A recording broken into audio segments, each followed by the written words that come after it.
If it were up to me, I would have all of my meals pre-cooked for me, delivered piping hot to my front door with 0 dishes to wash afterwards. But alas, I must get up from my chair and dirty some pots and pans in order to put food in my equally dirty face hole.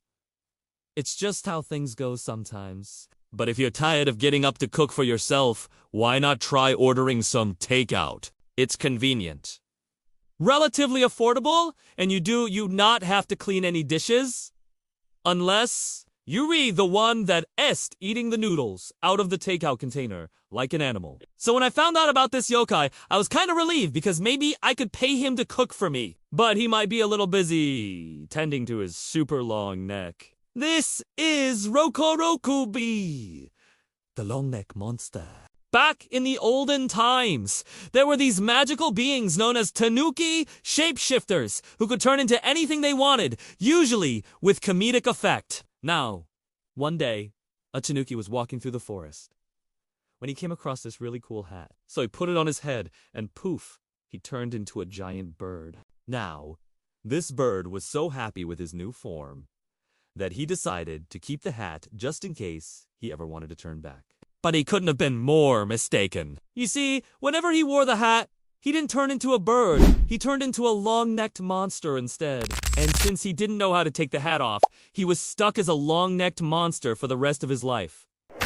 Sad. Some say that these yokai were created when humans looked up at the night sky and saw a star that looked like a bird and then later realized that it had a ridiculously long neck. Others say they were created when someone looked at their own neck and wished it was longer so that they could reach the top shelf, which I feel is a much more relatable origin story. Rokorokubi are usually depicted as being female, although I've seen some sources say that they can be either male or female or multiple genders at once. And despite their somewhat monstrous appearance, they're usually benevolent spirits that won't harm humans unless they have to. In fact, they're usually pretty helpful to using their super long necks to do stuff that normal people can't do, like reaching into chimneys to pull out sparks, or using their height to peer into the future. Like, you know, they're like, hey, short king, what's up with your tiny neck? I can see into your future, and you're gonna be really short forever. And while they are mostly peaceful creatures,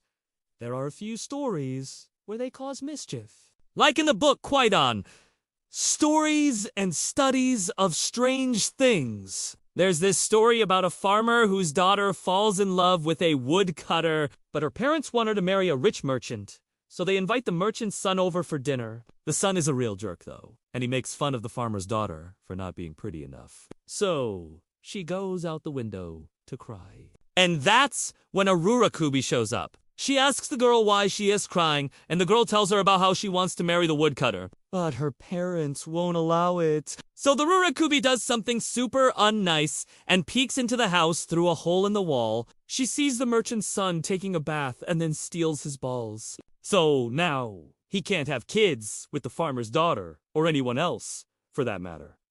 And I guess that's her revenge. That's nice. The author actually wrote another story about Rokorokubi, but it's not nice at all. In the story, Rokorokubi abducts a young woman and tries to eat her. So, you know, if you're gonna run away from home, make sure you watch your back.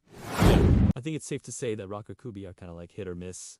Some are nice and will help you out. Others will make you disappear. So if you ever see one, maybe ask first if they're a bottom or a top before you stick your neck all the way in. Thank you for watching!